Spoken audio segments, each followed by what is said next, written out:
सतपाल जी पंजाब से। महाराज जी राधे राधे जी। महाराज जी, भक्ति मार्ग पर चल रहा हूं, मन की शुद्धता नहीं हो रही, मन की शुद्धता की कृपा करें। मन की शुद्धता का स्वरूप है विषय चिंतन ना होना। समझो, मन अशुद्ध विषय चिंतन और मन शुद्ध भगवत चिंतन, सीधी बातें हैं। जितना शरीर संसार भोगों का चिंतन होगा उतने मन अशुद्ध होगा, और जितना प्रभु का चिंतन होगा उतने मन शुद्ध होगा। प्रभु का चिंतन करना ही मुक्तावस्था है, जगत का चिंतन करना ही बंधन है। अब हम प्रयास करें भगवत चिंतन का, तो बहुत जन्म का अभ्यासी विषय चिंतन करने वाला मन बार बार विषय चिंतन में जाएगा।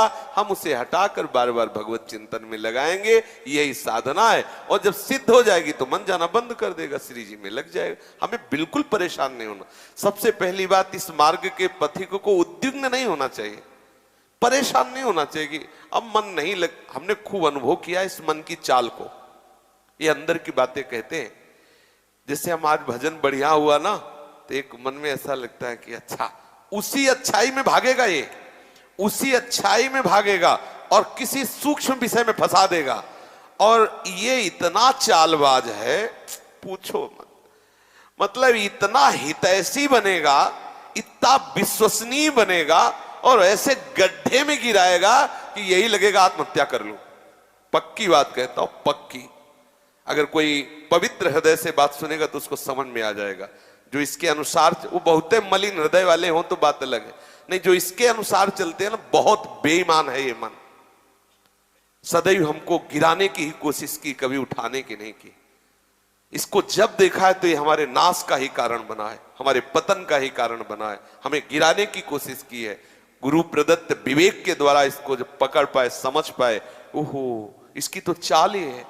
जरा सा भी अगर हमें कहीं भी भागवती का आनंद मिलता है, उसी आनंद में हम थोड़ा सा ढील करते हैं, और ढील पाते ही हमें वही विषय में गिरा देता है जहां हम फिर बैठे जलते रहे। एक क्षण के विषय संयोग को कई कल्पों तक नरक पहुंचाने की ये रचना रच देता है। बहुत विजय, क्षण सुख लागी जन्म सतकोटि, करोड़ों जन्मों को बिगाड़ दे, ऐसे ऐसे कर्म करवा देता है। इतना बेईमान है। चतुर उपासक इस पर दृष्टि रखे, इसकी दी हुई प्रेरणा को पहले संत सदगुरुदेव शास्त्र मर्यादा में देखे। अगर वो है तो कोई बात नहीं, होगा नहीं है तो उसकी कदापि बात ना माने, नहीं तो नष्ट कर देगा, पक्का पक्का पक्का। ये अनुभव की बात कहते हैं। और ये बहुत ही बेईमान है, बड़ी सूक्ष्मता से ले जाएगा।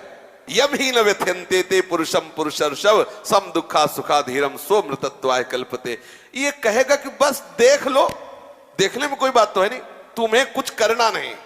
अब श्रीमान जी ने देखने में राजी किया, बस छू लो, फिर धीरे धीरे धीरे, और फिर इसके बाद जो फिर वही पश्चाताप कराता है, ऐसा मैंने क्यों किया। और ऐसा एक बार नहीं, हजारों बार ये हमको भ्रष्ट करता रहता है, हमको जलाता रहता है।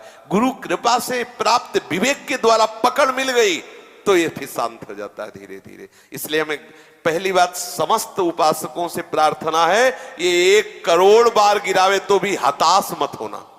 इस पर हमें विजय प्राप्त।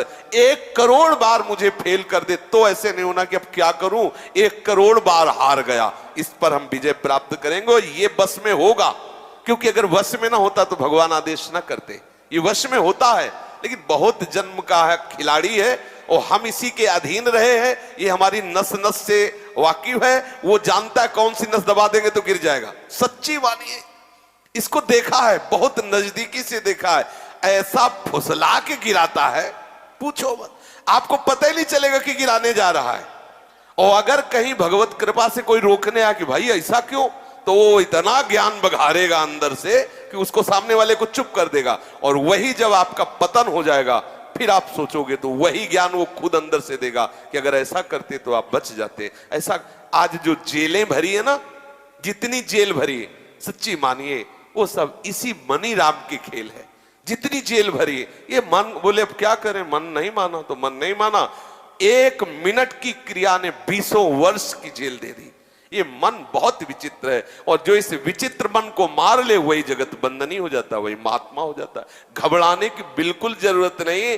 हर बार परास्त होने पर फिर हिम्मत करे कि अब की बार तो मारूंगा इसे, अब की बार गिराऊंगा। और एक दिन गिरा दोगे, पक्का गिरा दोगे, क्योंकि भगवान के अंश हो तुम, निश्चित इस पर विजय प्राप्त। पर हारना नहीं।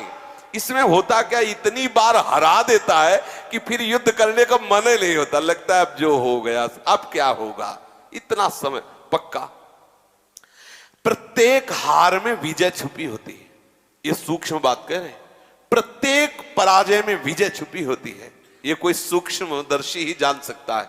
तो आप बिल्कुल सावधान रहना, चाहे जितनी बार पराजय हो, हारना नहीं, वो आपको आगे बढ़ा दे।